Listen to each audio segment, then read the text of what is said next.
Four men on horseback, torches blazing in the darkness. You have one choice, Thomas. Walk away or burn. Remember what I taught you, girl. Breathe, aim, but only if you must.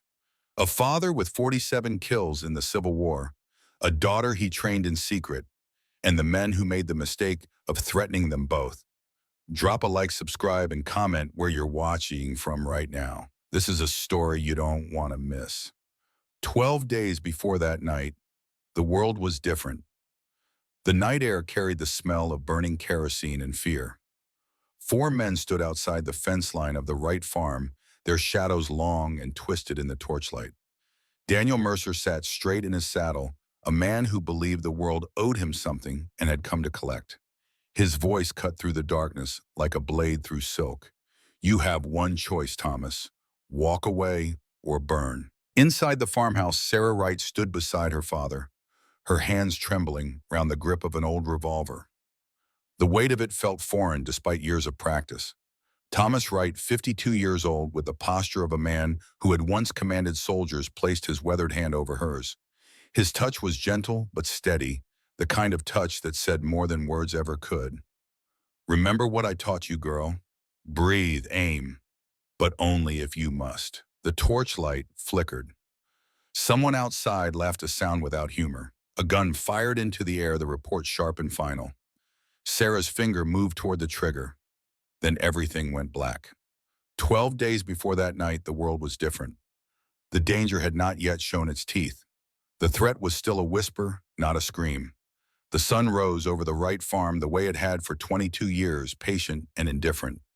Thomas stood on the porch of his modest home, a cup of coffee cooling in his calloused hands. He did not drink. He simply held the cup, his eyes fixed on the eastern horizon where light bled slowly across the Wyoming grasslands. His shoulders carried the weight of more than age. They carried memory. In his mind, unbidden came the sound of rifle fire, the smell of gunpowder and blood, the taste of fear in his mouth as he lay prone on Cemetery Ridge, July of 1863, watching men die by the hundreds in the valley below. He had been 28, then a sergeant with the 2nd U.S. Sharpshooters, his finger steady on the trigger of a Springfield rifle that could kill a man from 300 yards away. 47 times he had pulled that trigger. 47 men who never made it home. The memory faded as the sun climbed higher. Thomas blinked, returning to the present, to the farm, to the life he had built with his hands after the war. A life that was supposed to be simple, safe. The screen door opened behind him. Sarah emerged, her hands dusted with flour from the morning's bread making. She was 20 years old, her mother's eyes and her father's stubborn chin. She had learned early not to ask why her father stood watch each morning, staring at nothing as if expecting an enemy that never came. "Pa," she said quietly, "breakfast is getting cold." Thomas turned, and for a moment his face softened. "Just watching the sunrise, girl." Old habit. Sarah knew better. Her father had no old habits, only old wounds. She stepped beside him, following his gaze across the wheat fields that stretched toward the tree line a quarter-mile distant. Everything looked peaceful. Everything looked safe. Then her eyes caught something that made her breath hitch. The fence line near the road. A section of the wooden rail had been cut a clean slice through the middle, fresh wood showing pale against the weathered gray. "Pa, when did that happen?" Thomas was already moving, coffee forgotten. He crossed the yard in long strides, Sarah close behind. When he reached the fence, he knelt, running his fingers over the cut. The wood was smooth, severed by a sharp tool, not broken by age or weather. He looked at the ground. Boot prints, recent, pressed into the soft earth near the post. 2 men, maybe 3. "This wasn't here yesterday afternoon," Sarah said, her voice tight. Thomas stood slowly, his knees protesting. His eyes scanned the tree line, the road, the empty fields. No one in sight. But someone had been here. Someone had sent a message. "Go inside," he said. "Check the rifle." "Pa, what's happening?" Thomas looked at his daughter, and for the first time in years, she saw something in his eyes that frightened her. Not fear, recognition. The look of a soldier who knows the enemy has found him. "Just do it, Sarah. Now." She went. Thomas remained by the fence, his mind working through possibilities. This was not random. Cut fences happen, but not like this. This was precise, intentional. A warning wrapped in the pretense of vandalism.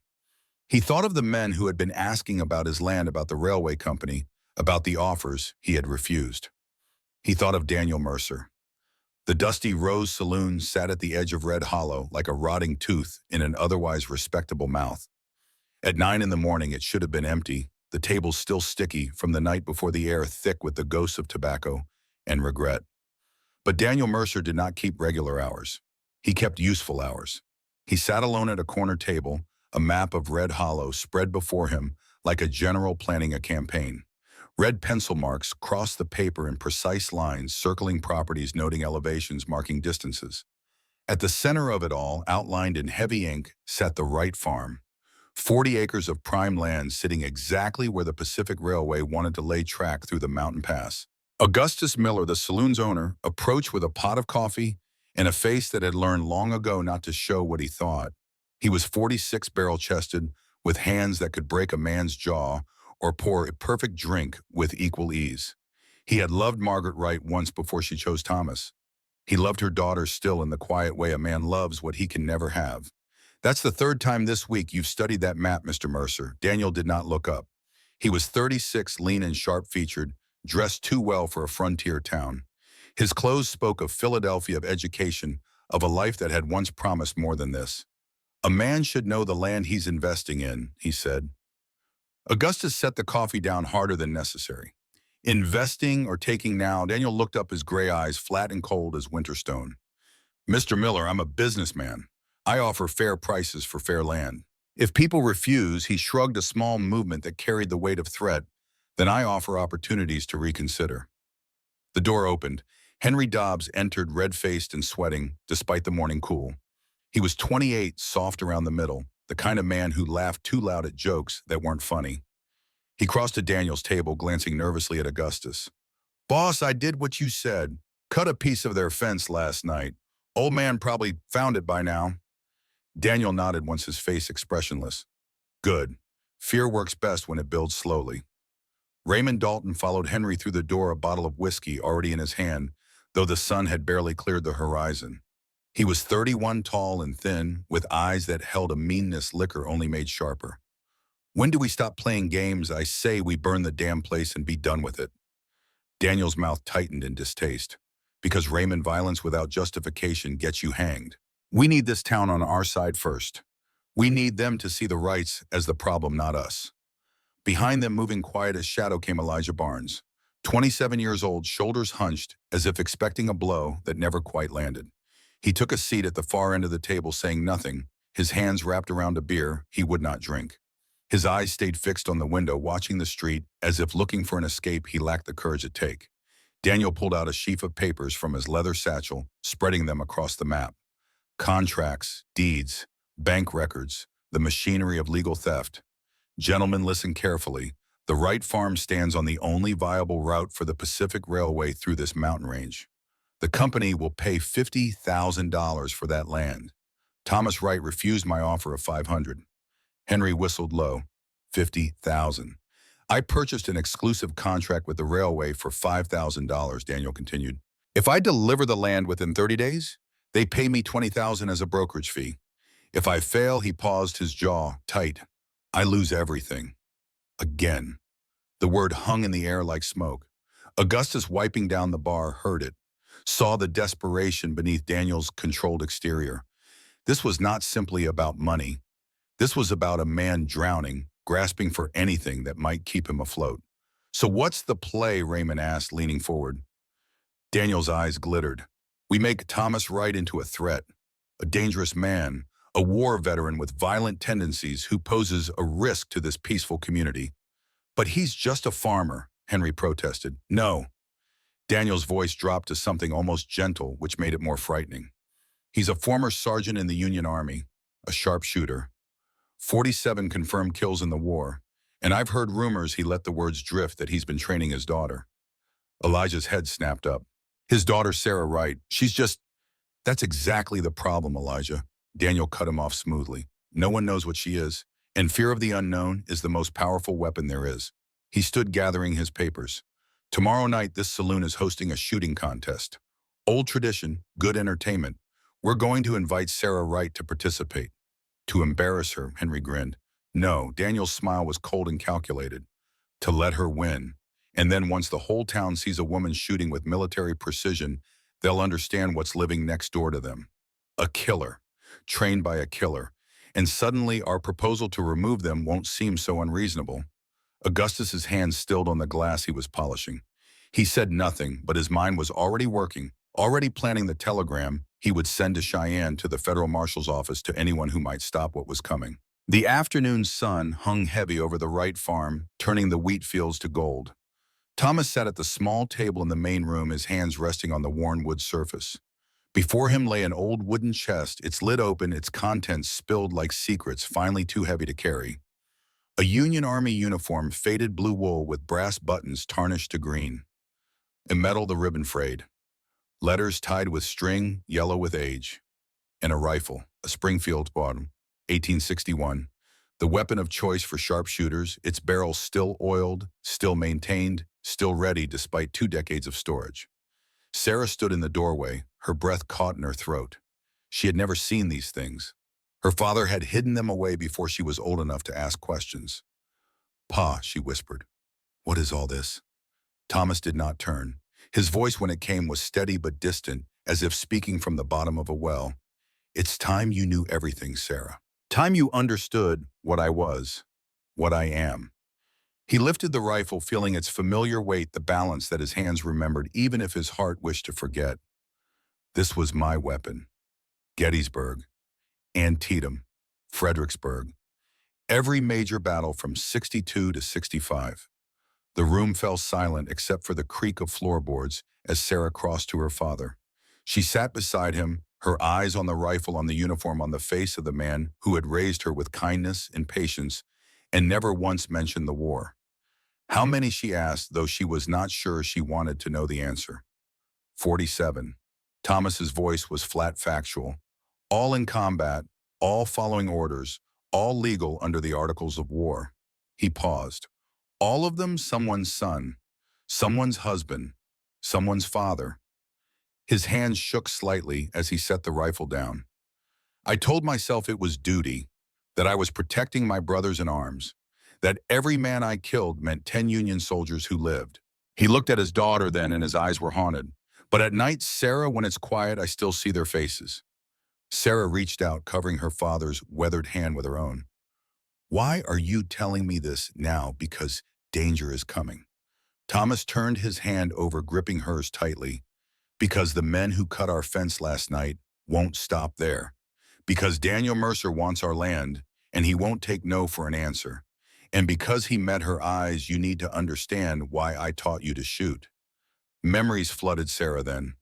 6 years of secret lessons, the rifle practice in the canyon where no one could hear, the way her father corrected her stance, her breathing, her aim, with the patience of a trained instructor.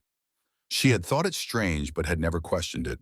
Thomas Wright did not do things without reason. The night your mother died, Thomas said, and his voice broke on the words. The night those men killed her on the road from town, I realized something. The law couldn't protect us. Wouldn't protect us. If my family was going to survive in this world, they needed to protect themselves. He stood moving to the window, looking out across the land he had worked for 2 decades. I swore I would never touch a gun again after the war. Swore I was done with killing.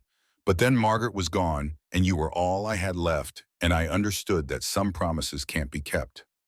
Sarah rose, joining him at the window. Pa, what do we do? Thomas was quiet for a long moment. Then, we prepare, and we hope we don't have to use what I taught you. But if it comes to that, his voice hardened into something she had never heard before, the voice of Sergeant Wright, the voice of a man who had survived 4 years of hell. You remember this? Shoot only when you must, but when you must shoot to protect, not to punish. The sun dipped lower, painting the wheat fields in shades of amber and blood. That evening, Sarah rode into Red Hollow on the old mare, her father's words still echoing in her mind. She needed medicine for Thomas, whose cough had worsened in recent weeks, a wet rasp that spoke of lungs damaged by too many nights, sleeping in cold trenches, too many years breathing gunpowder smoke. The town's doctor was useless, more interested in whiskey than healing, but Augustus kept a supply of morphine for emergencies. The Dusty Rose Saloon was quiet when she entered just past 7 o'clock, the hour when decent women were at home preparing supper. The men inside turned to look conversations stuttering to silence. Sarah felt their eyes like hands touching judging, wondering what brought a farm girl into a saloon alone. Augustus was behind the bar, and his face showed relief when he saw her, followed quickly by concern. "Sarah, is everything all right? I need medicine," she said quietly. For Pa's cough, Dr. Henshaw is drunk again. Augustus nodded, already moving toward the back room where he kept supplies. "Come with me, we'll get you fixed up." But before Sarah could follow, the front door opened. Daniel Mercer entered, flanked by Henry and Raymond. Elijah came last, his eyes on the floor. The air in the room changed, thickening with tension. "Well," Daniel said, and his voice was smooth as oil and just as slick. "Miss Wright." Perfect timing. Sarah turned her back straight, her face carefully blank. "Mr. Mercer." Daniel crossed the room with the confidence of a man who believed he owned it. "Since you're here, I have a proposition. Tomorrow night, we're hosting a shooting contest. Old tradition. Good entertainment. Prize is $100. He paused, letting the number sink in. "I heard your father used to hunt. Perhaps he taught you a thing or two." Every instinct told Sarah to refuse, to leave, to run. But running would show weakness, and weakness invited predators. "I don't think that's appropriate." "Come now," Raymond drawled from behind Daniel. "Unless you're scared, a farm girl like you wouldn't last 5 seconds with a real gun anyway." The insult hung in the air.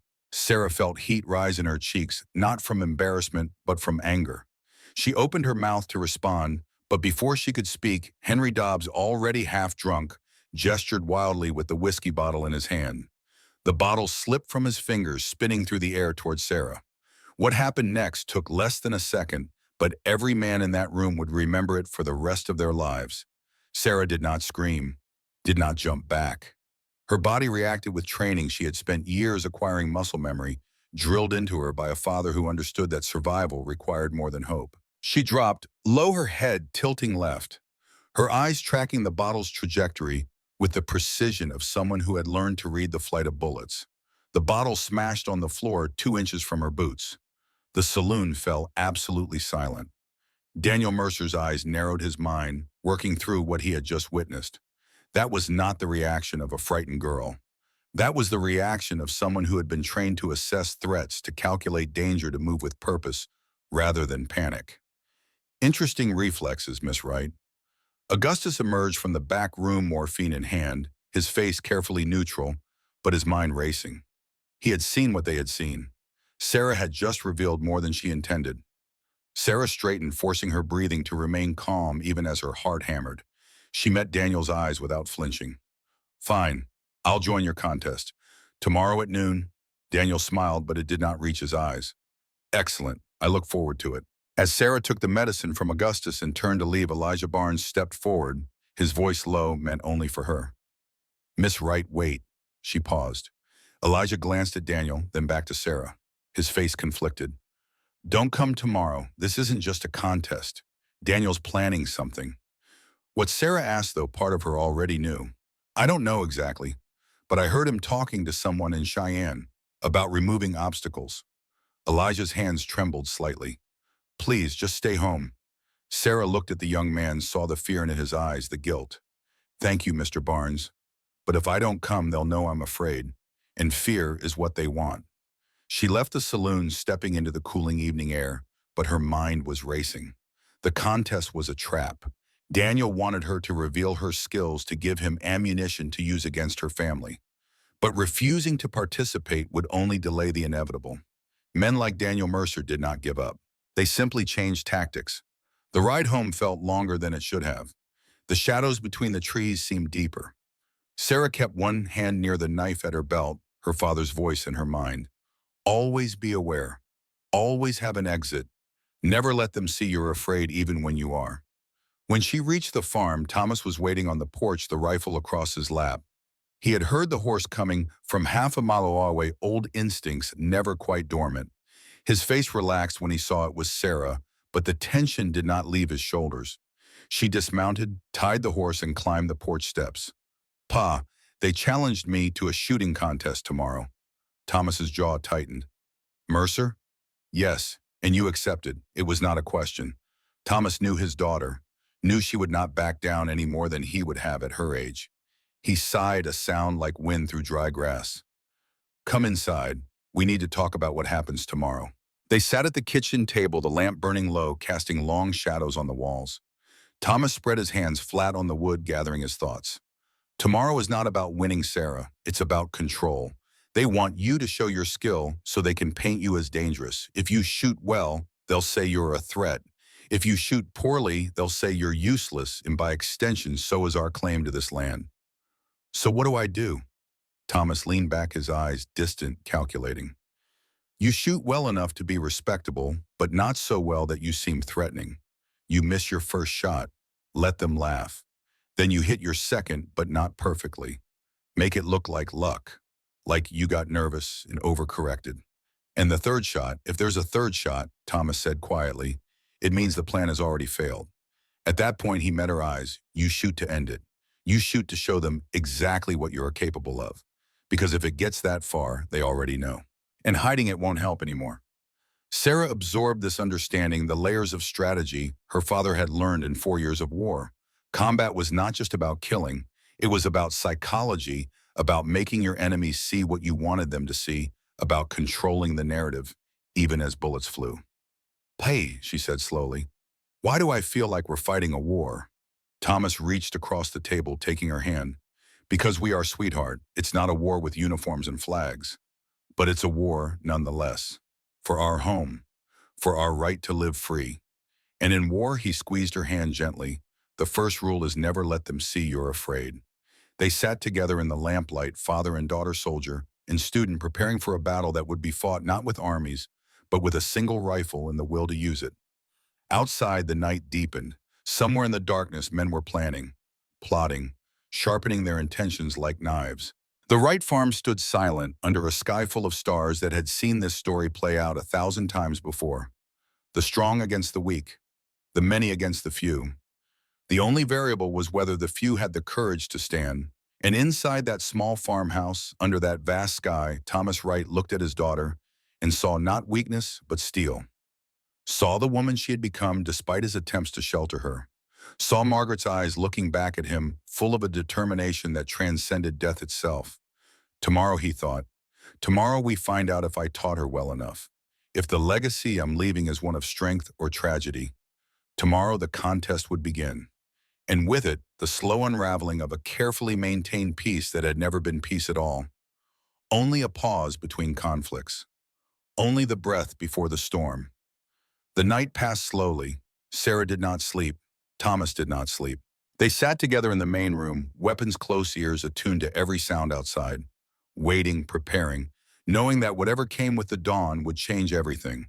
And in Red Hollow, Daniel Mercer sat in his rented room above the general store, staring at the map on his wall, at the red circle around the Wright property, and he smiled.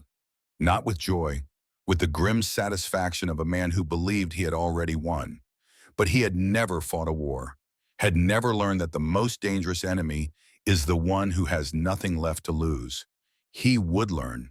They all would learn. The sun would rise. The contest would begin.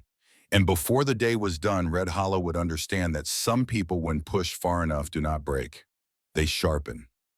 Dawn came to Red Hollow with the weight of expectation.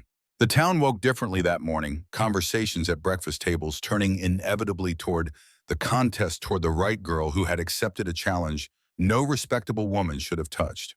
Wives whispered to husbands about propriety. Men grinned and placed bets. Children sensed the electricity in the air without understanding its source. By 11 o'clock, the lot behind the Dusty Rose Saloon had transformed into something resembling a festival ground. Someone had dragged barrels aside to clear space. Wooden posts had been driven into the hard-packed earth, tin plates hanging from wires at varying distances. A rough line had been scratched in the dirt to mark where shooters would stand. The backstop was a wall of old lumber, scarred and splintered from years of use. People gathered slowly at first, then in larger numbers. 80 souls, eventually more than had assembled for anything since the 4th of July celebration 3 years prior. They came with blankets and baskets, with flasks hidden in coat pockets, with the hunger for spectacle that lives in the human heart like a dormant seed waiting for blood to make it bloom. Thomas Wright stood at the edge of the crowd, hat pulled low, arms crossed over his chest. Augustus Miller positioned himself nearby close enough to offer silent support far enough to avoid drawing attention. Both men watched the gathering with the wariness of those who understood that crowds could turn from celebration to violence with frightening speed. Daniel Mercer moved through the assembly like a politician, shaking hands, laughing at jokes, playing the role of benefactor and entertainer. He had dressed well for the occasion, his suit pressed, his boots polished. A man of refinement bringing culture to a rough town. Henry Dobbs followed in his wake, grinning and loud, while Raymond Dalton leaned against a wagon wheel, already nursing a bottle despite the early hour. Elijah Barnes stood apart from them all, his face troubled, hands shoved deep in his pockets. He had not slept, had spent the night wrestling with his conscience, with the knowledge of what was coming, with the question of what kind of man stands by while others plot destruction. He had no answer, only the sick feeling in his gut that he was complicit in something that would end badly for everyone. At 11:15, a hush rippled through the crowd. Sarah Wright had arrived. She came alone, riding the old mare, her back straight, her face composed. She wore a simple dress, practical boots, her hair tied back with a strip of leather. Nothing fancy, nothing designed to draw attention. But every eye found her anyway, assessing, judging, wondering what farm girl thought she could compete with men. She dismounted, tied her horse, and walked to where Daniel stood near the shooting line.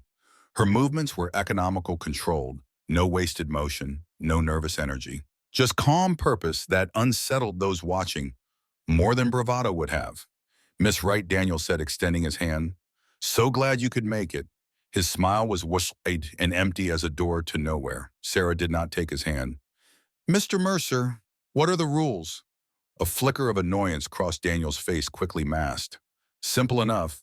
3 rounds, each round at a greater distance. Most hits wins. Prize is $100. He paused. "Unless you'd prefer to withdraw." "No shame in it. I'm here," Sarah said flatly. "Let's begin." The crowd murmured a sound like wind through leaves. Some approved of her directness. Others found it unseemly. All leaned forward, hungry for what would happen next. 5 contestants lined up. Henry Dobbs, red-faced and sweating. Raymond Dalton, steady despite the alcohol. 2 local hunters, Jack Morrison and Pete Henley, men who knew rifles the way sailors knew the sea. And Sarah Wright, the only woman standing at the end of the line like a question mark, punctuating a sentence no one knew how to finish. Round 1, 30 feet, 3 tin plates hanging still in the windless morning. Jack Morrison went first. A solid man in his 40s, beard shot through with gray eyes, calm. He raised his rifle with the confidence of someone who had fed his family with marksmanship for 20 years. The shot rang out. The plate jump struck near the edge. Applause scattered through the crowd. Pete Henley followed, younger, eager to prove himself. His shot went wide, missing entirely. Groans and laughter mixed. He lowered his rifle, face burning. Henry Dobbs stepped to the line, making a show of checking his weapon, aiming with exaggerated care. His shot went wild, missing by 2 feet. The laughter was louder now, not entirely unkind. Henry played it off with a theatrical bow, drawing more chuckles. He had succeeded in his role, the comic relief that kept things light. Raymond Dalton did not smile. He raised his rifle with grim focus and fired. The plate rang, struck off center, but hit nonetheless. He nodded once, satisfied, and stepped back without ceremony. Then it was Sarah's turn. She moved to the line, aware of every eye on her, every held breath, every unspoken judgment.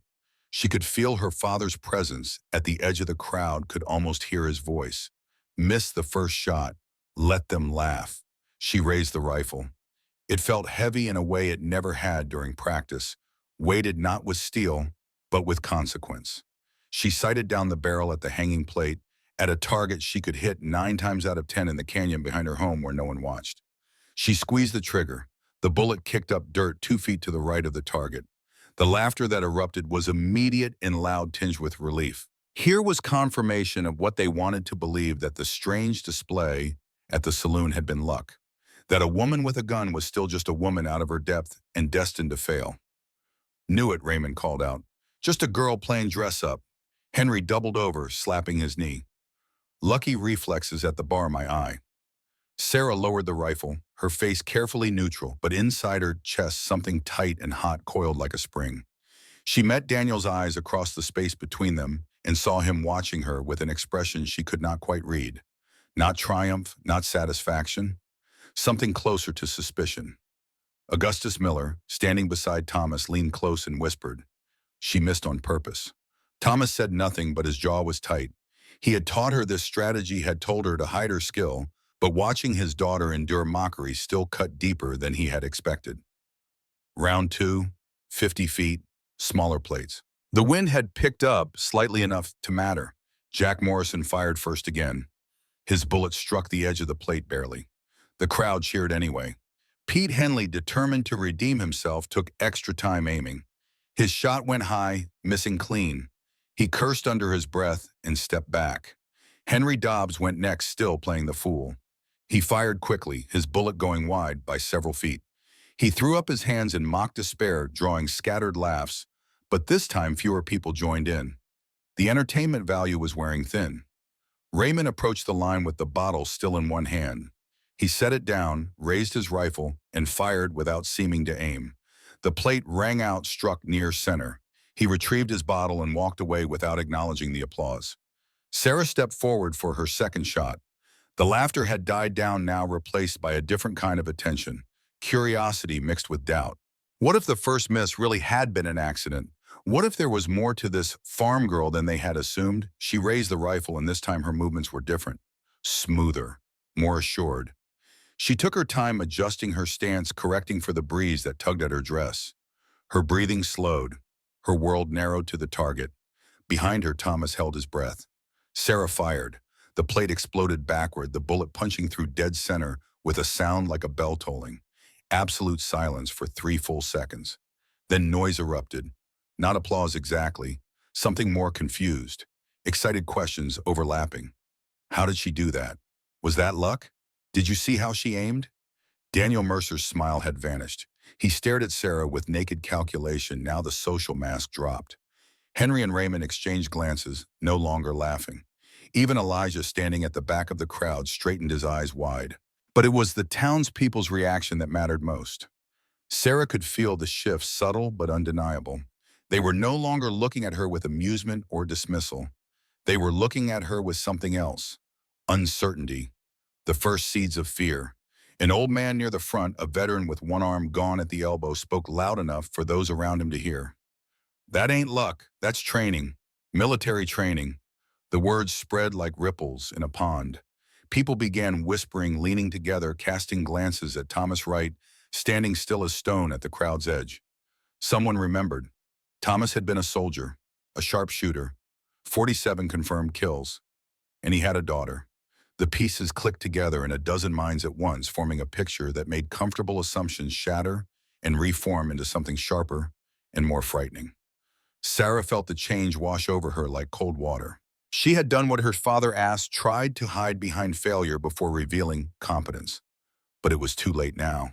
They had seen, and seeing they began to understand, or thought they understood, which was more dangerous. Daniel stepped forward, raising his hands for attention. "Well now, it seems we have a genuine competition." He turned to the crowd, his voice carrying. "One more round, ladies and gentlemen, 75 feet. Let's see if Miss Wright's second shot was skill or another happy accident." The crowd murmured agreement, excited now, wanting resolution, wanting to know if they had just witnessed something remarkable or merely lucky. Sarah met her father's eyes across the assembly. Thomas gave the slightest shake of his head, a motion only she would recognize. "Don't. Walk away." But Sarah understood something her father did not yet see. Walking away now would confirm their suspicions without providing answers.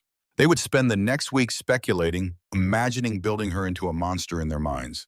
Better to show them the truth and let it speak for itself. She turned back to Daniel. "One more round then." Jack Morrison went first. The distance was challenging, even for experienced hunters. His bullet struck low, hitting the post below the plate. Close, but not close enough. The crowd offered sympathetic applause. Raymond Dalton stepped up, swaying slightly. He fired without ceremony and missed entirely, the bullet disappearing into the backstop. He shrugged unconcerned and drank. Sarah was last. She approached the line feeling the weight of every stare, every unspoken question, every fear and hope and doubt focused on her like sunlight through glass. This was the moment her father had warned her about, the point where hiding became impossible. She raised the rifle. The world went silent in that strange way it always did when she truly focused. The crowd disappeared. The wind faded. There was only the target, the weight of the weapon, the rhythm of her heartbeat. She could hear her father's voice from years of training. Breathe in, halfway out. Hold. The moment between heartbeats. That's when you fire. She squeezed the trigger. The plate rang like a church bell, the bullet punching through exact center, the metal spinning on its wire before falling free, the wire unable to hold it. The silence that followed was different than before. Not surprise, not uncertainty, recognition. The crowd understood now. This was not luck. This was skill honed over years.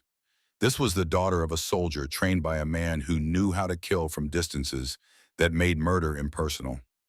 Sarah lowered the rifle slowly. She did not celebrate, did not smile, simply stood there calm and still as the weight of their realization pressed down on the assembly like a physical thing. Daniel Mercer stepped forward, his face a careful mask now, but his eyes bright with something ugly. "Well done, Miss Wright. Truly impressive." He turned to address the crowd. "Ladies and gentlemen, our winner, $100 to Miss Sarah Wright." The applause was scattered, uncomfortable. People clapped because it was expected, but their faces showed confusion, wariness. What did this mean? Was this woman dangerous? What else could she do? Mrs. Hemsworth, the blacksmith's wife, turned to her neighbor. "That's not natural. Farm girls don't shoot like that." The neighbor nodded. "Her father's a veteran, a sharpshooter. I heard he trained her." "But why?" Mrs. Hemsworth's voice dropped to a whisper. "What's he preparing her for?" The questions spread. The doubts multiplied. By the time Sarah collected her winnings from Daniel, half the crowd had already decided she was something to be feared rather than admired. Daniel handed her the money, his voice low enough that only she could hear. "You just made a mistake, Miss Wright. People fear what they don't understand. And I know exactly how to use fear." Sarah took the bills without looking at them. "I didn't come here to impress anyone. I came because you challenged me. This is what you wanted, isn't it?" Daniel smiled, cold and satisfied. "Actually, yes. Thank you for playing your part so perfectly." Sarah turned and walked through the crowd toward her horse. People parted for her, but not with respect, with unease. Parents pulled children closer. Men's hands drifted toward concealed weapons. The farm girl they had known, or thought they knew, had been replaced by something they could not categorize, could not control. Thomas met her at the edge of the assembly. Without speaking, they walked together to where the horses were tied. Augustus joined them, his face grave. "That went as bad as it could," Augustus said quietly. Thomas said nothing. His mind was already working through implications, through next steps, through the cascade of consequences that would flow from this moment like water through broken ice. They rode home in silence, father and daughter, with Augustus following on his own mount. Behind them, Red Hollow buzzed with speculation and fear, exactly as Daniel Mercer had planned. The next 3 days passed like a slow poison, working through the town's bloodstream. On the first day, Sarah went to buy supplies at the general store. Mrs. Hemsworth, who had sold her flour and sugar every week for 5 years, suddenly had nothing available. Sold out dear. The 3 full sacks visible behind the counter said otherwise. Children who had once played near the right fence line were called home by nervous mothers. The road past the farm, usually busy with travelers, grew quiet as people found alternate routes that added miles to their journeys. On the second day, someone painted a red X on the right's fence post, the mark stark against the weathered wood. No message, no explanation, just the X like a brand on livestock. Like a target. Thomas found it at dawn. He stared at it for a long time, his weathered face unreadable. Then he went to the barn, retrieved a can of paint, and carefully covered it. But covering it did not erase what it meant. They were being marked, separated, made into something other. That afternoon, a town meeting was called at the schoolhouse. Thomas and Sarah were not invited. Augustus attended and reported back that evening, his face tight with anger. Daniel gave a speech, Augustus said, sitting at the Wright's kitchen table. Very reasonable, very concerned. Talked about safety, about protecting families, about the responsibility the town has to address potential threats before they become actual dangers. Thomas poured coffee with steady hands, and people listened, most of them. Augustus accepted the cup. "He's smart, Thomas. He never said you were dangerous. Just raised questions. Wondered aloud why a farmer needed military-grade shooting skills. Asked what happens if someone crosses you if you feel threatened. Made it sound like he was just being cautious. And Sheriff Donovan Thomas asked. Augustus grimaced. Sat in the back, listened. Didn't say much. But he didn't shut it down either. Sarah, standing by the window, spoke without turning. They're building a case, making us into something we're not, so they can justify whatever comes next. Thomas looked at his daughter, saw the understanding in her stance, the way her shoulders had squared over these 3 days. She was learning, he realized. Learning the hardest lesson war had to teach. That truth was less powerful than perception. That being right meant nothing if people believed you were wrong. On the third day, Thomas went to town alone. He needed to speak with the bank manager about a loan extension paperwork that should have been routine. He found the bank closed early, the manager unavailable, the clerk apologetic but firm. Come back next week, perhaps. On his way out, 2 men he had known for a decade crossed the street to avoid passing him on the boardwalk. He stopped at the Dusty Rose, needing to see Augustus to plan to understand the full scope of what was happening. The saloon was empty except for Augustus behind the bar and Daniel Mercer sitting alone at his usual corner table. Thomas, Augustus said, and there was warning in his voice. Thomas ignored it. He walked to Daniel's table, standing over the smaller man with all the controlled menace of someone who had learned violence in the most thorough school imaginable. What's your endgame, Mercer? Daniel looked up slowly, unafraid. Survival. Mr. Wright, same as you. I have 30 days to deliver your land to the railway company or I lose everything. So yes, I'm applying pressure. Yes, I'm using the town's fear to isolate you. And yes, it's working. You're destroying my family's reputation based on lies. Am I? Daniel leaned back in his chair. I haven't lied about anything. You were a sharpshooter. You did train your daughter. Those are facts.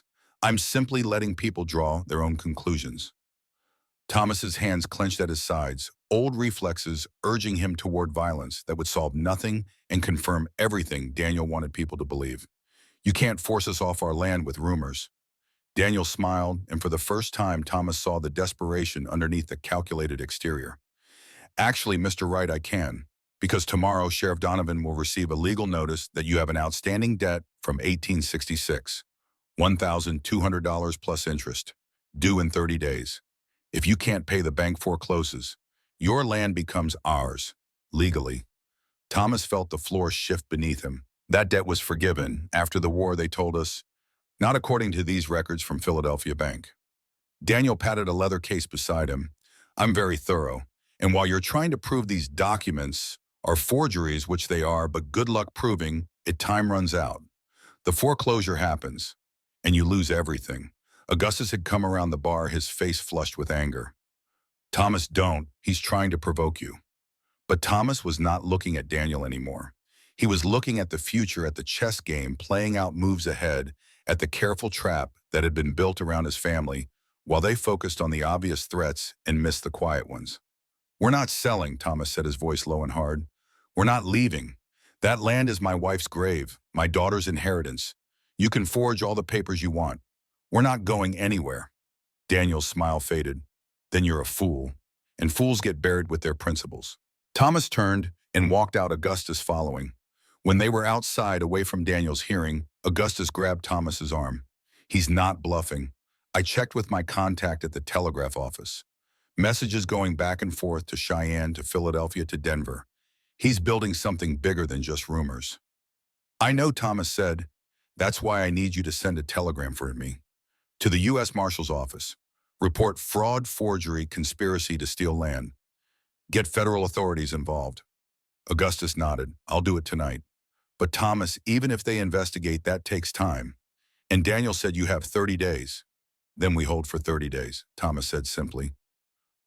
Whatever it takes. They parted ways, Augustus to his telegraph, Thomas to his farm. The sun was setting, painting Red Hollow in shades of orange and red that looked too much like fire. That night, Sarah could not sleep. She stood at her window looking out across the darkened fields, watching shadows that might have been men or might have been trees moving in the wind. It was impossible to tell. Possible to know if the danger was real or imagined, and that uncertainty was its own kind of torture. Around midnight, she heard her father leave his room, heard his footsteps cross to the kitchen. She followed, finding him sitting at the table with an oil lamp burning low, a piece of paper before him, a pencil in his hand. "Pa, what are you writing?" Thomas looked up, and in the lamplight, his face showed every one of his 52 years. "A letter. To you. In case." He did not finish the sentence. Did not need to, Sarah understood. In case I don't make it. In case this ends the way these things sometimes end. She sat across from him, her throat tight. "Don't talk like that." "Sarah," Thomas set down the pencil, folded his weathered hands on the table. "I trained you to shoot because I wanted you to be able to protect yourself. But I never wanted you to have to use that training. Never wanted you to carry what I carry." "What do you carry, Ghosts?" Thomas's voice was barely above a whisper. 47 faces I see when I close my eyes. 47 men who never got to grow old, who never got to see their children grow, who died because I was good at my job." He looked at his hands as if they belonged to someone else. "These hands took lives, Sarah. Lots of them. And no matter how necessary it was, no matter how justified, that weight never leaves you." Sarah reached across the table, covering her father's hands with her own. "You did what you had to do. You protected your fellow soldiers. You served your country." "Yes." Thomas met her eyes. "And every night for 20 years I've wondered if there was another way. If I could have been a little slower, a little less accurate. If some of those men could have lived, if I'd just been a little bit worse at killing." The lamp flickered, throwing dancing shadows on the walls. Outside, an owl called, lonely and distant. Pa, Sarah said carefully, "What happened to Mama?" "The real story. Not the version you told me when I was 14. The whole truth." Thomas was quiet for so long, Sarah thought he might not answer. Then he stood, went to a drawer, and pulled out a folded paper yellowed with age. He smoothed it on the table. It was a drawing, crude but detailed. A boot print. "This," he said, "is what I found at the scene where your mother died. Someone had stepped in her blood. Left a print." He pointed to the pattern. "See this grid pattern in the heel? Diamond-shaped nails. Not a common sole. Custom made. Probably from back east." Sarah leaned forward, studying the pattern. "And you never found who it belonged to?" "Not for 6 years." Thomas's finger traced the drawing. "Until 3 months ago, when Daniel Mercer walked into the Dusty Rose wearing a pair of custom boots with this exact pattern." The air left Sarah's lungs. "You think Daniel killed Mama?" "I think Daniel or someone connected to him was there that night." Thomas folded the paper carefully. "I've been digging since he arrived. The railway company first surveyed this route 7 years ago. They sent agents ahead to assess land values, identify obstacles. Margaret was killed a year later, right after she refused to sell to a man matching Daniel's description. He was here before Sarah. Under a different name perhaps, but he was here. Then he disappeared when the killing didn't work and the railway delayed their plans. Now they're ready to build, and he's back to finish what he started. And Augustus remembers too. He was the one who helped me carry her body home. He saw the print before the rain washed it away." Sarah stood abruptly, her chair scraping loud in the quiet house. "Then we tell the sheriff. We show him this. We have a drawing of a boot print from 6 years ago with no witnesses, no weapon, no evidence beyond this." Thomas shook his head. "Daniel would laugh it off. Say lots of people have fancy boots. Say I'm making wild accusations to avoid paying my debt." He spread his hands. "All it would do is make us look desperate, so we do nothing." Thomas stood, walked to his daughter, placed both hands on her shoulders. "We stay alive. We protect this land. We hold out for 30 days until the marshal investigates. And if Daniel makes a move before then," his voice hardened, "we defend ourselves. Legally, justifiably. But we don't go looking for revenge. Revenge makes you stupid, makes you predictable, makes you dead." Sarah wanted to argue, to demand action, to do something with the rage building in her chest. But she saw the wisdom in her father's eyes, the hard-earned knowledge of a man who had survived 4 years of war through discipline, more than courage. She nodded. 30 days. 30 days, Thomas agreed. They stood together in the lamplight, father and daughter, soldier and student, bound by blood and training, and the unspoken knowledge that the next month would determine whether the Wright family survived or became another tragedy buried in Wyoming soil.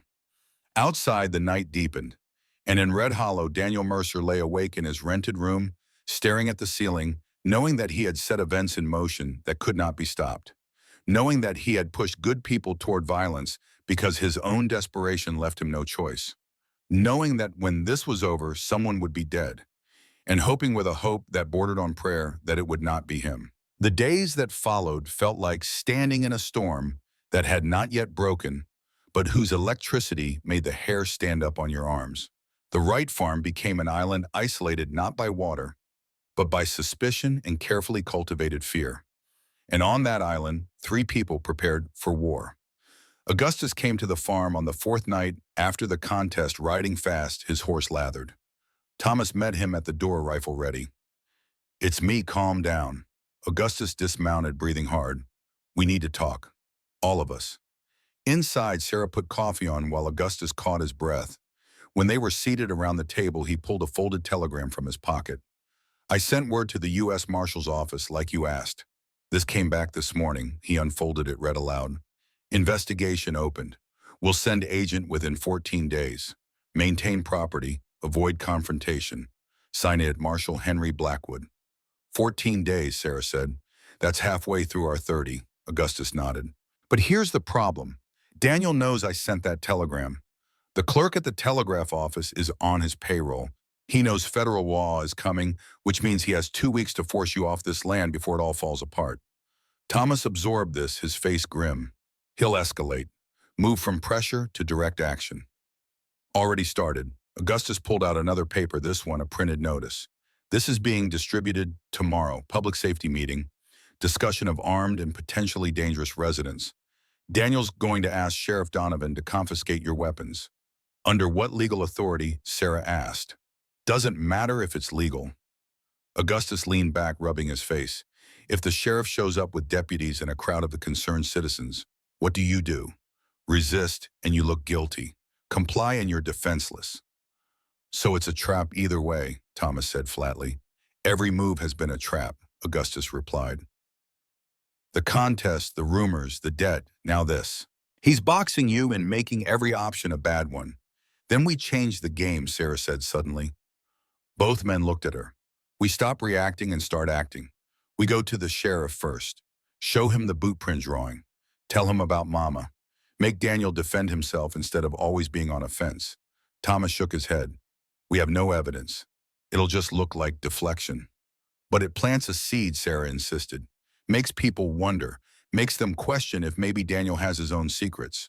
Right now, everyone thinks we're the dangerous ones. We need them to see he's not what he pretends to be." Augustus considered this, then slowly nodded. "It might work, not to convict him, but to create enough doubt that people hesitate.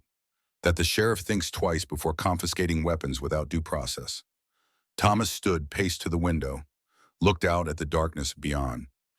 "In the war," he said quietly, "the side that controlled the narrative usually won. Not the side with more guns or better position. The side that made people believe their cause was just." He turned back. "Sarah's right. We need to tell our story. Make it public before Daniel twists it further." So tomorrow, Augustus said, we go to Sheriff Donovan together. All 3 of us. Present everything we have. Then we let Daniel respond. Put him on the defensive. "And when he comes after us for it," Sarah asked. "Because he will." Thomas met her eyes. "Then we defend ourselves, but we do it in a way that makes him the aggressor and us the victims. We survive, and we make damn sure everyone knows who started it." They talked through the night, planning strategy, anticipating responses, preparing for every contingency they could imagine. By the time dawn light started filtering through the windows, they had a plan. It was risky. It relied on Sheriff Donovan being more honest than political, but it was something. It was action instead of waiting. As Augustus prepared to leave, he paused at the door. "Thomas, there's one more thing. Daniel's been hiring men, not local boys like Henry and Raymond. Professionals from Cheyenne, gunmen. How many? 2 that I know of. Maybe more. Men who do this for money, not loyalty. Men who won't hesitate." Thomas nodded slowly. "Then we make sure we don't give them a reason to draw. We stay legal. Stay careful. We survive this with our hands clean." Augustus gripped Thomas's shoulder. "Your hands were never clean, brother. Not after the war, not after Margaret, but they were always honorable. That's what matters." After Augustus left, Sarah found her father still standing at the door watching the sunrise paint the wheat fields gold. She stood beside him, and for a moment they were simply father and daughter, watching the world wake up, pretending tomorrow was not coming, fast as a bullet. Pa, she said quietly. What if we just left, sold to Daniel, took the money, started over somewhere else? Thomas was silent for a long time. Then you know why we can't do that. Because of Mama's grave. Because if we run, we teach every bully in the world that pressure works, that fear wins, that good people will always fold if you push hard enough. He looked at her. Your mother didn't raise a coward. Neither did I. We stand because someone has to stand. Because this land is ours not by law alone, but by right, by blood, by 22 years of sweat. He straightened his shoulders. And we'll be damned before we let a man like Daniel Mercer take that from us. Sarah felt pride swell in her chest, mixed with fear, mixed with the strange clarity that comes when you understand exactly what you're fighting for and exactly what it might cost. Then we stand, she said simply. Then we stand, Thomas agreed. The sun climbed higher. Red Hollow woke to another day of whispered conversations and sidelong glances. And on the Wright farm, 3 people prepared to walk into town and tell a truth that no one wanted to hear. By noon, they would learn if truth was stronger than fear, if honor could stand against desperation, if 3 people standing together could weather a storm built from lies and ambition and the terrible things people do when they convince themselves the end justifies the means. By noon, everything would change. The sun was high and merciless when they rode into Red Hollow. The sheriff's office sat at the corner of Main Street and 3rd, a small building that smelled of old coffee and older wood. Sheriff Donovan was 53, gray-haired and cautious a man who had learned that keeping the peace meant knowing when to enforce the law and when to let small transgressions slide. He looked up from his desk when Thomas, Sarah, and Augustus entered, and his face showed he had been expecting them. Mr. Wright, Miss Wright, Augustus. He gestured to chairs. Figured you'd be coming by eventually. Thomas remained standing. Sheriff, we need to talk about Daniel Mercer. Donovan sighed, leaning back in his chair. Let me guess. You think he's railroading you off your land through intimidation and false documents? He is, Augustus said flatly. And we can prove it. Can you? Donovan's eyes were tired. Because all I've got is a legal debt notice from a Philadelphia bank, a town full of nervous people worried about armed residents, and Daniel Mercer acting like a model citizen who just wants what's rightfully owed. Thomas stepped forward, pulling the folded paper from his coat. 6 years ago, my wife was murdered on the road from this town, killed by 2 men who were never found. He unfolded the drawing, placed it on Donovan's desk. I found this boot print in her blood. Custom sole grid pattern diamond nails. Distinctive. Donovan studied the drawing. I remember Margaret's death. I wasn't sheriff then, but I remember. Terrible thing. 3 months ago, Thomas continued. Daniel Mercer arrived in Red Hollow wearing boots with this exact pattern. The office went very quiet. Donovan looked up slowly. That's a serious accusation. It's the truth, Sarah said, her voice steady. Daniel Mercer, or someone connected to him, killed my mother. And now he's trying to steal our land to cover it up. Donovan stood, walked to his window, looked out at the street. Even if this is true, and I'm not saying it is, this drawing proves nothing. It's 6 years old. No witnesses, no weapon, no physical evidence beyond a sketch. But it establishes motive, Augustus argued.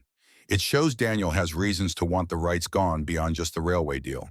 It makes him suspect instead of victim. The sheriff turned back, his face conflicted. Here's my problem. Daniel Mercer has lawyers, has documents, has the railway company backing him. What do you have a boot print drawing from 6 years ago in a town full of people who saw your daughter shoot like a trained killer? Because I am trained, Sarah said. My father taught me to protect myself after my mother was murdered, and the law did nothing. The words hit Donovan like a slap. His jaw tightened.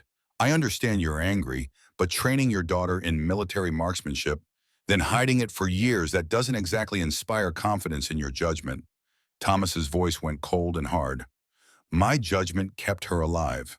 My judgment prepared her for a world that doesn't protect women, doesn't protect families, doesn't do a damn thing except fill out paperwork after people are already dead. Donovan met his eyes. I know you were a soldier, Thomas. I know what you did in the war. But this isn't the war. This is a town trying to stay peaceful and having someone with your skills teaching someone else those skills living among us that makes people nervous. So you're saying we should have stayed helpless? Sarah's voice shook with anger. We should have just accepted that bad things happen and done nothing to prepare. I'm saying, Donovan replied carefully, that there's a difference between preparation and being a threat. And right now, rightly or wrongly, this town sees you as the latter. Augustus slammed his hand on the desk. That's because Daniel's been poisoning them against the rights for weeks, spreading rumors, holding meetings, turning neighbors into enemies. And you're letting him do it. What would you have me do? Donovan's voice rose. Arrest him for what? Holding legal documents, speaking at town meetings, being concerned about public safety. Show me a crime I can charge him with, Fraud Thomas said. Conspiracy. The debt documents are forged. The medical reports about my supposed instability are fake. He's manufacturing evidence to support an illegal land grab. Prove it, Donovan challenged. Bring me hard evidence and I'll act. But drawings and accusations aren't enough. We've contacted the U.S. Marshal, Augustus said. They're sending an investigator within 2 weeks. Donovan's eyebrows rose. You went over my head. We went to the law, Thomas corrected. Since local law seemed more interested in keeping the peace than finding the truth, the sheriff's face flushed red. I could arrest you right now for that comment, but you won't, Sarah said quietly, because you know we're right. You know something's wrong here. You just don't want to stick your neck out. Donovan stared at the young woman, seeing in her eyes the same steel he had seen in Thomas's, the same refusal to bend that had kept the union together through 4 bloody years. He looked away first. I'll tell you what I'll do, he said finally. I'll look into the debt documents. Quietly, I'll ask some questions about Daniel Mercer's background, and I'll hold off on any weapons confiscation until I have more information. That's all we're asking, Thomas said. A fair investigation. But Donovan continued, you need to stay out of trouble. No confrontations, no threats. You keep to your farm and let me do my job. And if Daniel doesn't keep to his side, Augustus asked, then you come to me. You don't take matters into your own hands. The sheriff's voice was firm. I mean it, Thomas. You were a soldier. You know how to kill efficiently, but this isn't war. You can't just eliminate the enemy and walk away clean. Thomas held the sheriff's gaze. I've never killed anyone outside of war, Sheriff, and I don't plan to start now. But if someone comes onto my property with violent intent, I will defend my family. That's not murder. That's the law. Just make damn sure it actually is defense, Donovan said, because I've seen how soldiers define threats. Sometimes you shoot first and ask questions later. Only if questions will get you killed, Thomas replied. They left the sheriff's office with a fragile truce in place. As they walked toward their horses, Sarah noticed people watching from storefronts from across the street. Whispers followed them like shadows. That went better than expected, Augustus said quietly. Did it? Thomas mounted his horse. We bought time, maybe, but we didn't change minds. The town still fears us. Daniel still has the advantage. At least Donovan won't confiscate weapons immediately, Sarah offered. Thomas looked at her. Don't mistake delay for victory. Daniel will hear about this conversation within the hour, and he'll move faster now knowing we're fighting back. They were halfway back to the farm when they saw the smoke. It rose in a thin black column from the direction of the Wright property, visible for miles against the clear blue sky. Thomas kicked his horse into a gallop, Sarah and Augustus racing behind. The 3 miles had never felt longer. When they crested the final hill, they could see the source. Not the house, thank God, but the hay barn flames climbing the walls, smoke pouring from the loft. Thomas leaped from his horse while it was still moving, running toward the well, grabbing buckets. Sarah and Augustus joined him, forming a chain, hauling water, throwing it against flames that laughed at their efforts. The hay was too dry, the fire too established. All they could do was wet down the surrounding buildings, prevent the blaze from spreading. By the time the barn collapsed in on itself, sending sparks spiraling into the sky, all 3 were covered in soot and ash, hands, blistered lungs burning from smoke. Thomas stood looking at the smoking ruins, his face like carved stone. This was a message. Augustus nodded. Daniel's answer to your visit to the sheriff? They didn't even try to hide it. Sarah said, her voice shaking with exhausted rage. It's broad daylight. Someone had to see. That's the point, Thomas said quietly. They want us to know, want us to feel helpless. He turned to face his daughter and his friend. This is where it changes. From intimidation to direct action. From pressure to violence. What do we do? Sarah asked. Thomas looked at the smoking barn, then at the house, then at the two people standing with him. We prepare for siege. We gather supplies. We fortify the house. And we wait for them to make their next move. But Pa, if we just wait, we wait, Thomas interrupted, his voice gentle but firm, because going after them makes us the aggressors. But when they come here onto our land threatening our lives, then we're defenders. Then the law is on our side. He's right, Augustus said. Daniel's is trying to provoke you into attacking him. Don't give him that satisfaction. So we just let him burn our property. Sarah gestured at the ruined barn. We document it, Thomas said. We tell the sheriff. We create a paper trail. And when the marshal arrives, we have evidence of systematic harassment and destruction. And if Daniel doesn't wait for the marshal, Augustus asked, then we defend ourselves, Thomas said simply. But we do it right, we do it clean. And we make damn sure everyone knows who started it. That night, Elijah Barnes sat in his rented room above the general store, staring at the bottle in his hand. He had not opened it, had simply held it, using the weight as an anchor, while his mind churned through the choices that had led him here. Daniel had visited that afternoon after the barn fire, had been pleased with himself, talking about how the Wrights were learning that resistance had consequences, had mentioned that the next step would be more direct, more personal, had looked at Elijah with those cold gray eyes and said, "You're with me on this, right? Because I need to know my people are loyal." Elijah had nodded, had said yes, had watched Daniel leave feeling like he had just sold another piece of his soul.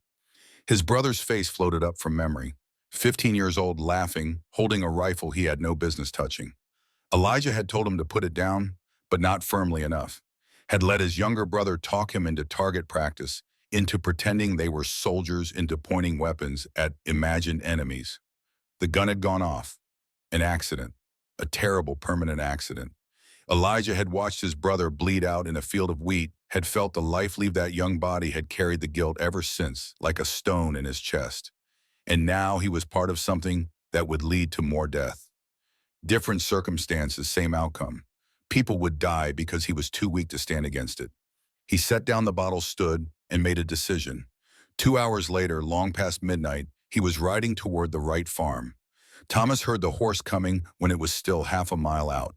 He was on the porch, rifle across his lap, having taken first watch while Sarah slept. He stood moving into shadow weapon ready. "Mr. Wright," a voice called from the darkness. "It's Elijah Barnes. I'm alone. Unarmed. Please, I need to talk." Thomas kept the rifle raised. "Step into the light where I can see you." Elijah guided his horse forward until the lantern light reached him. His hands were raised empty, his face pale and frightened. "I know you have no reason to trust me, but I can't stay silent anymore."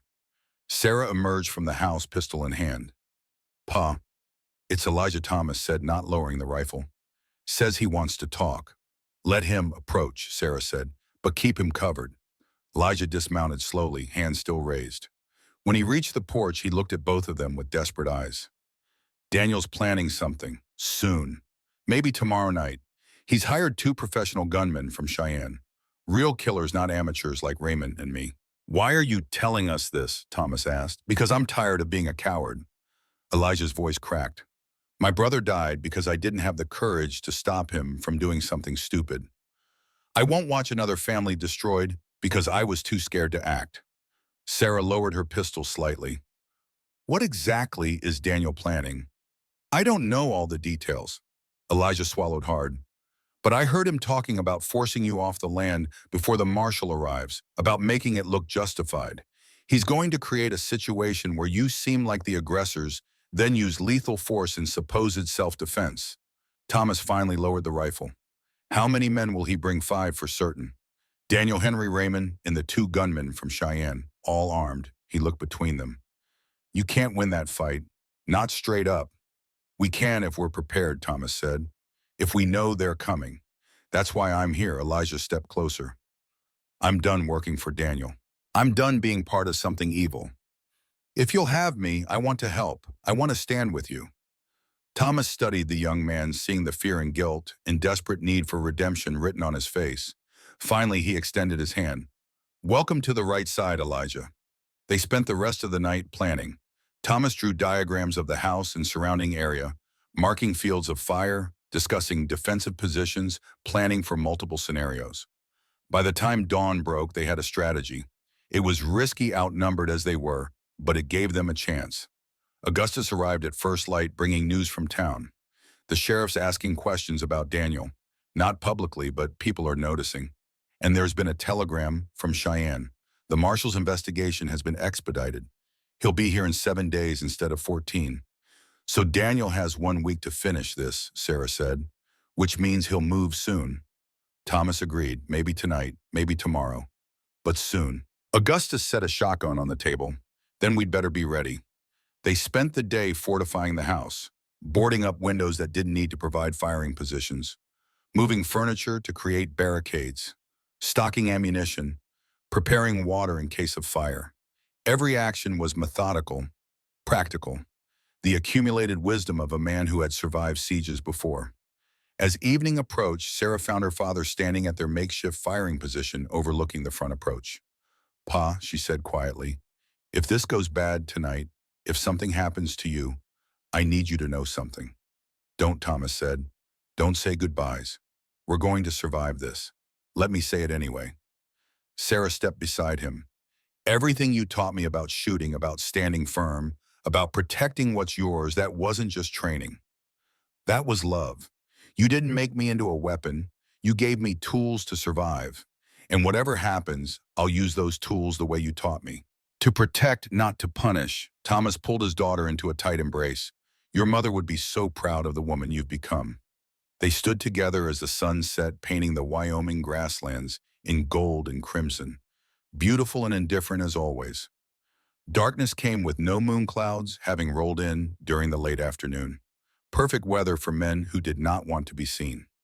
Inside the Wright house, 4 people waited. Thomas at the front window, Sarah upstairs with a view of the side approach, Augustus at the back, Elijah mobile ready to reinforce wherever needed. The clock on the mantel showed 10:15 when they heard the horses, 5 riders coming slow, spreading out as they approached, trying to encircle the house. Thomas recognized Daniel's silhouette, tall and rigid in the saddle. The others were harder to identify in the darkness, but he counted them. 5, as Elijah had predicted. They stopped 50 feet from the house, just outside easy rifle range. For a long moment, no one spoke. Then Daniel's voice cut through the night. Thomas Wright, I have a court order for your arrest, unlawful threatening, destruction of property. You need to come out with your hands up, Thomas called back. That's a lie and you know it. The law doesn't care what you think you know, Daniel replied. Come out or we'll be forced to take action. Augustus's voice came from the side of the house. What destruction of property, Daniel? The barn you burned yourself, Mr. Miller, Daniel said, sounding almost sad. You're making yourself an accessory. Last chance to leave before this gets ugly. I'm exactly where I belong, Augustus shot back. Sarah could see from her upstairs window as the riders shifted hands, moving toward weapons. Her heart hammered, but her hands stayed steady on her rifle. Years of training had prepared her body even if her heart rebelled against what was coming. Thomas, one more time, Daniel called. Surrender or face the consequences. Thomas's answer was to cock his rifle to sound loud in the quiet night. For 5 seconds, nobody moved. Then Raymond Dalton, drunk and angry, fired at the house. The bullet smashed through a window, punching into the far wall. Thomas did not return fire. Not yet. He needed them to be the clear aggressors, needed witnesses to see who started the violence. Raymond fired again more wildly. Henry joined in nervous trigger pulls that went wide. Then the professional gunmen opened up their shooting, more controlled, more dangerous. Only then did Thomas fire back a single shot that kicked up dirt between the horses, making them rear in panic. Not trying to kill, not yet. Still trying to de-escalate, even as bullets tore into his home. Sarah fired from upstairs, aiming for the muzzle flashes. Her bullet caught one of the hired guns in the shoulder, spinning him from his horse with a scream of pain. Augustus's shotgun boomed from the back, the spread hitting one of the horses and making it bolt, carrying Raymond away into the darkness against his will. Elijah, positioned at a side window, fired at Henry's horse, deliberately missing the man, but spooking the animal enough to make it run. Henry clung to the saddle, shouting curses as he disappeared into the night. Daniel realized his force was disintegrating. He wheeled his horse, shouting orders, trying to rally his men. But the remaining hired guns, seeing his partner bleeding in the dirt, decided his pay was not worth dying for. He rode hard for town, leaving Daniel with only himself and Frank, the second professional who had flanked around to the barn ruins. "Fall back," Daniel shouted. "Regroup at the fence line." They retreated, pulling the wounded man with them. Thomas held his fire, letting them go. In war, you did not shoot fleeing enemies if you could avoid it. It was one of those unwritten rules that separated soldiers from murderers. Sarah Thomas called up the stairs. "You hit." "No, I'm fine." Augustus, Elijah. Both reported safe. They had won the first exchange, driven off the attack without killing anyone. But Thomas knew this was not over. This was just the opening move. From the darkness beyond the fence, Daniel's voice came again, different now. Desperate, unhinged. "You think you've won. You think shooting my men makes you heroes. We didn't start this," Daniel Thomas shouted back. "We just finished it. Go home. Wait for the marshal. Let the law handle this." "The law?" Daniel laughed, a sound edged with hysteria. "The law is whatever I make it. I own the bank. I own half the town council. I own everything except that piece of dirt you're sitting on, and I'll have that too, one way or another." "Not tonight, you won't," Augustus called. "Go home, Daniel. You lost." There was a long pause. Then they heard the unmistakable sound of liquid being poured, smelled the sharp tang of kerosene on the wind. "If I can't have it," Daniel screamed, "then neither can you. I'll burn you out like the vermin you are." Thomas's blood went cold. "He's going to fire the house. We have to stop him," Sarah said, starting down the stairs. "No," Thomas ordered. "You stay inside. All of you stay inside." He grabbed his rifle, checked the chamber. "I'm going out." "Pano?" Sarah grabbed his arm. "That's what he wants. He'll shoot you the moment you step outside." Thomas looked at his daughter, at Augustus, at Elijah. He saw fear in their faces, but also trust. Trust that he knew what he was doing. Trust earned over years and proven over days. "If I don't go out, he'll burn the house with all of us in it. We'll have to run, and when we do, he'll pick us off one by one." He gently removed Sarah's hand. "This is the only way." "Let me go," Elijah said suddenly. "I can talk to him. Reason with him." "He's past reason," Thomas said. "But Elijah, I need you to do something else. When I step out that door, when Daniel focuses on me, you take the side door. Run for town. Get the sheriff. Bring help and leave you here." Elijah shook his head. "It's not leaving. It's completing the mission." Thomas gripped the young man's shoulder. "In war, you do what's necessary to achieve the objective. Our objective is survival and justice. You running for help achieves both." Elijah struggled with it, then nodded. "I won't let you down." "I know you won't," Thomas said. He turned to Augustus. "You're in command until I get back. Protect Sarah. Protect the house." Thomas Augustus started. "That's an order, soldier." Augustus straightened, despite himself, old habits responding to command voice. "Yes, sir."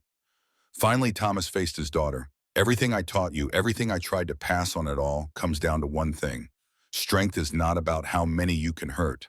It's about how many you can protect." He kissed her forehead. "You protect these people. You protect this house. You protect the memory of your mother." "Pa, please," Sarah's voice broke. "Remember what I said. The gun is for protection, never punishment." Thomas handed her a folded letter from his pocket. "If I don't make it back, this is for you. Don't read it unless you have to." Then he opened the door and stepped into the night. Daniel saw the door open, saw Thomas Wright emerge with his rifle at his side, and for a moment he felt something like triumph. The old soldier was surrendering, coming out to negotiate. This could still end in Daniel's favor. Then he saw Thomas's face in the starlight and realized his mistake. This was not surrender. This was sacrifice. Thomas walked forward slowly, deliberately, hands visible on his rifle but not threatening. Behind him he heard the side door open quietly, heard Elijah slip away into the darkness toward town. Good. Part of the plan was working. "That's far enough," Daniel called when Thomas was 20 feet away. Thomas stopped. "It's over, Daniel. The marshal is coming. The sheriff is investigating. Even if you kill me, you won't get the land. You'll just hang for murder." "I won't hang," Daniel said. His voice was strange, tight. "I'll tell them you attacked me, that you came out shooting. Self-defense." He raised his pistol, not quite pointing it at Thomas, but close. "No witnesses to say otherwise." There are three witnesses in that house, Thomas said calmly. Who will be dead when the fire spreads? Daniel countered. You really think you can kill 4 people and walk away clean? Thomas shook his head. You're smarter than that, Daniel. I'm desperate, Daniel corrected, and desperate men don't have the luxury of smart choices. Behind Daniel Frank, the hired gun shifted position, and Thomas saw him clearly for the first time. Saw the way he held his weapon. Saw the look in his eyes. This man had killed before. Many times. He was the real danger here. Why do you want this land so badly? Thomas asked, trying to buy time, hoping Elijah was making good progress toward town. The railway will find another route. Life will go on. Not my life, Daniel said bitterly. You want to know the truth? Fine. I was somebody once, a lawyer in Philadelphia, had a practice, a reputation. Then I made one mistake, took money from the wrong client, got caught, lost everything, my career, my family, my name. That's not our fault, Thomas said. No, but your land is my redemption. My one chance to prove I'm still worth something, that I can still accomplish something. Daniel's hand shook on his pistol. I can't lose this. I won't lose this. So you'll kill for it. I'll do whatever it takes. Even murder an innocent woman 6 years ago, Thomas let the words drop like stones into water. Daniel went very still. What did you say, Margaret Wright? My wife. Killed on the road from town by 2 men who wore custom boots. Grid-patterned soles. The same boots you wore when you came to Red Hollow. Daniel's face changed, shock and recognition flickering across it. I don't know what you're talking about. Yes, you do, Thomas said quietly. You or someone with you. Maybe you didn't mean to kill her. Maybe it went wrong. But you were there, and you've been covering it up ever since. You can't prove that, Daniel said, but his voice lacked conviction. Maybe not in court, but I know, Augustus knows, and soon the marshal will know. Thomas took a step forward. It's over, Daniel. Accept it. Turn yourself in. Face justice with whatever dignity you have left. For a moment, Daniel wavered. Thomas could see it in his eyes, the war between desperation and reason. Then something hardened. Some final barrier broke. No, Daniel said. If I'm going down, you're coming with me. He raised his pistol, fully aiming at Thomas's chest. Thomas could have raised his rifle, could have fired first, but doing so would make him the aggressor in the eyes of the law, would make everything he had fought for meaningless. So he stood still, trusting that Sarah was watching from the window, that Augustus was ready, that his sacrifice would not be in vain. Daniel's finger tightened on the trigger. Then a voice cut through the night like a whip crack. Drop the weapon, Mercer. Sheriff Donovan rode into the firelight. 3 deputies with him. Elijah had made it to town faster than Thomas had dared hope, had brought help in time. Daniel swung his pistol toward the sheriff. Donovan's rifle spoke first, not a killing shot, but a disarming one. The bullet struck Daniel's hand, sending the pistol spinning away.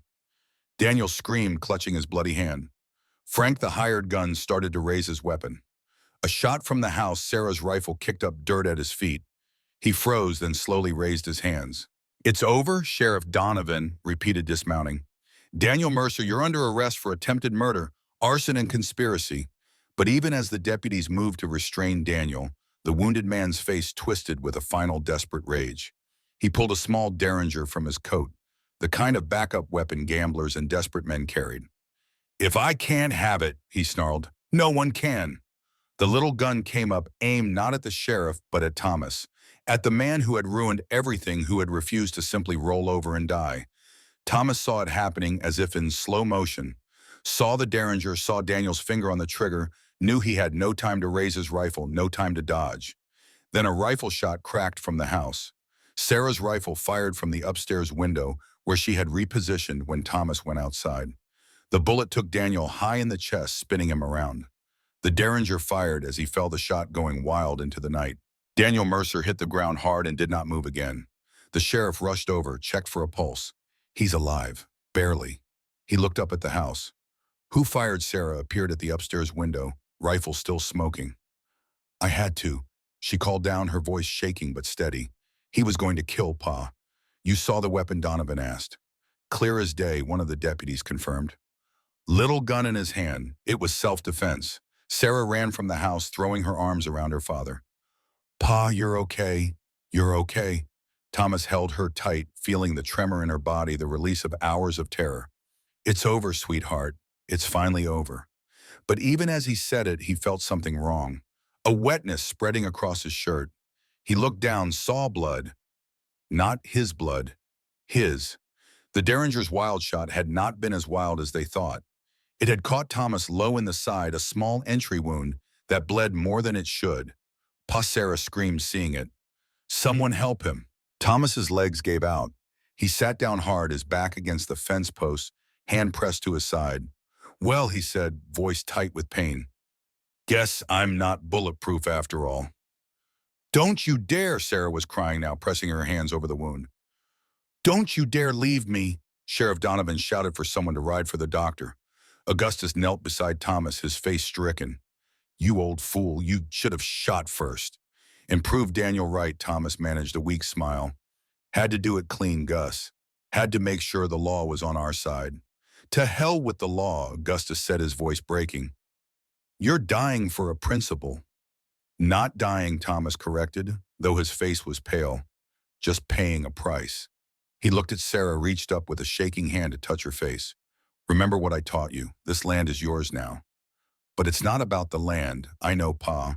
It's about home, about family, about living free. Thomas's eyes drifted closed, then opened again with effort. More than that, it's about what you do with it, the example you set, the legacy you leave. You're not leaving, Swearer insisted. The doctor's coming. You'll be fine. But Thomas could feel the blood loss, could feel the cold creeping into his limbs. He had seen enough death to recognize its approach. Maybe, maybe not. But just in case, he pulled her close, whispered in her ear. Teach them, protect them, become the mentor that others need, the way I was for you. Pa, please. I love you, baby girl. Your mother's waiting for me. But you, his hand squeezed hers. Weakly, you have so much more to do.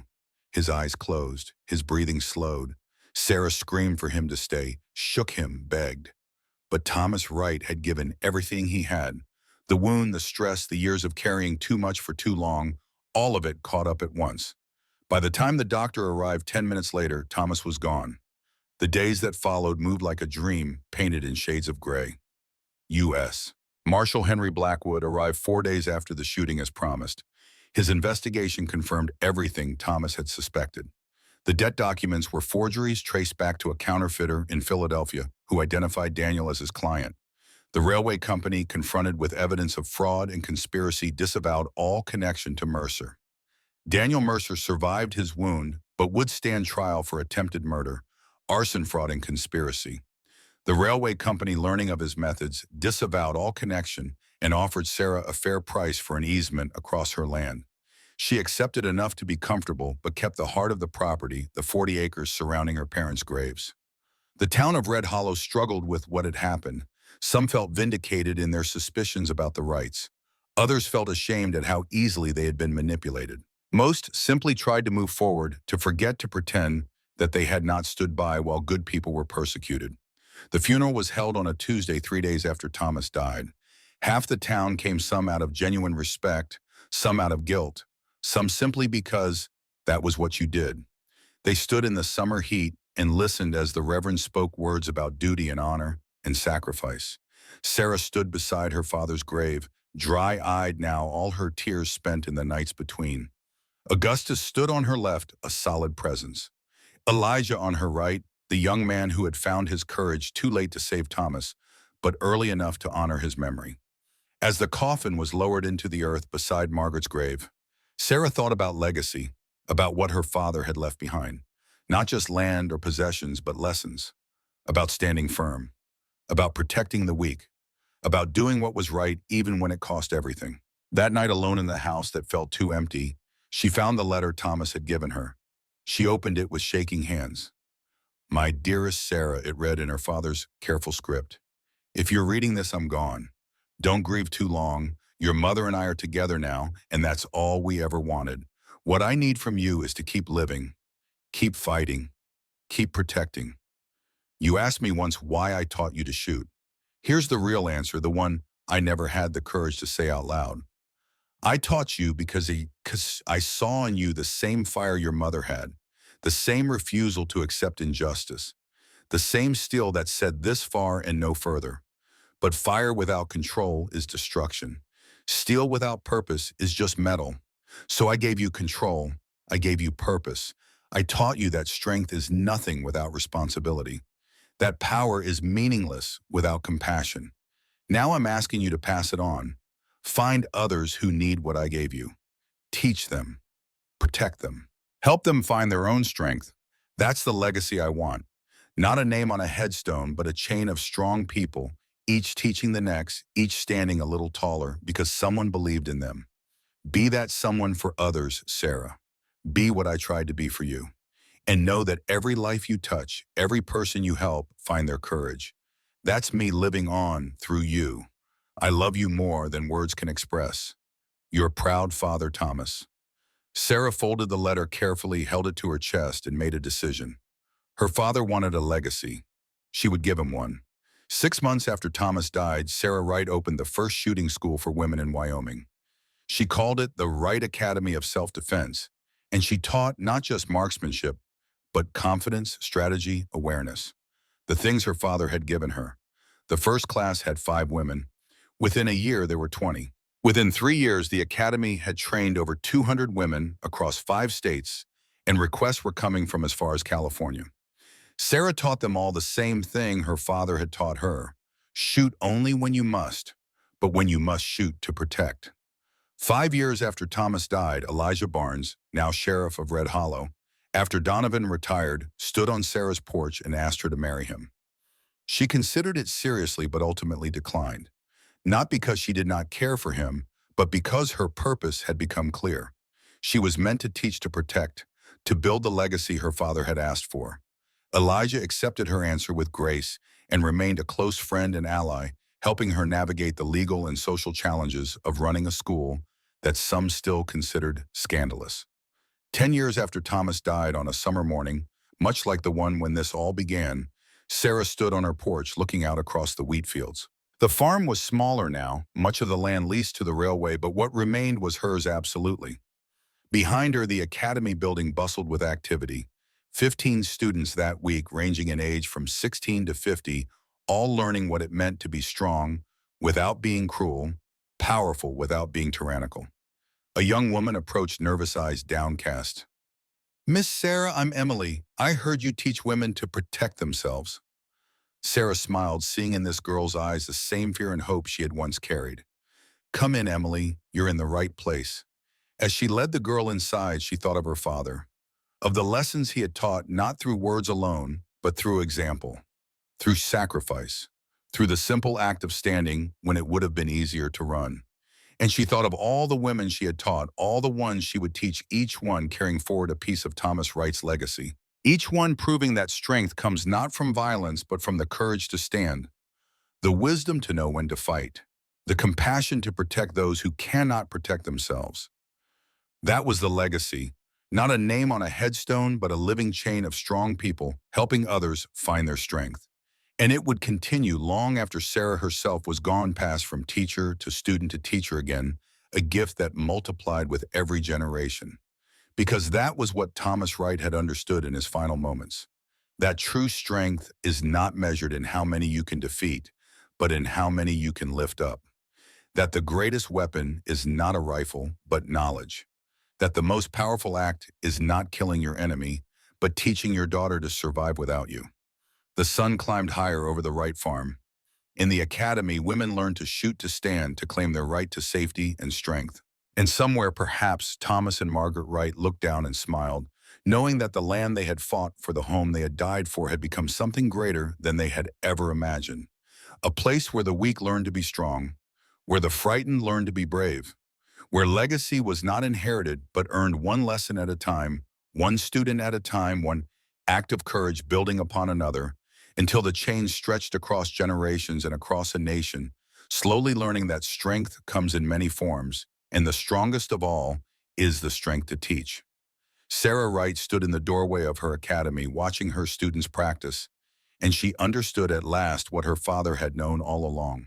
Some battles you win with bullets, but the battles that truly matter, the ones that change the world, those you win with what you pass on. with the example you set, with the courage you inspire in others. That was the victory Thomas Wright had won. Not in the moment of his death, but in everything that followed. In every woman who learned to stand a little straighter. In every daughter taught to protect herself. In every community that became a little safer because someone had learned that strength and compassion were not opposites, but partners. The legacy lived, and it would continue to live long after everyone who remembered Thomas Wright by name had passed into history. Because the best legacies are not carved in stone. They are written in the lives we touch and the people we empower to touch others in turn. That was the truth Thomas Wright had died to protect. And that was the truth Sarah Wright would spend the rest of her life teaching. One student at a time, one life at a time.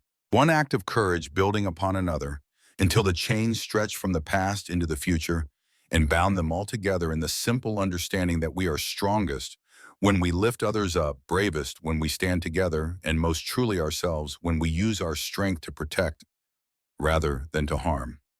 The sun moved across the sky. The academy hummed with purpose.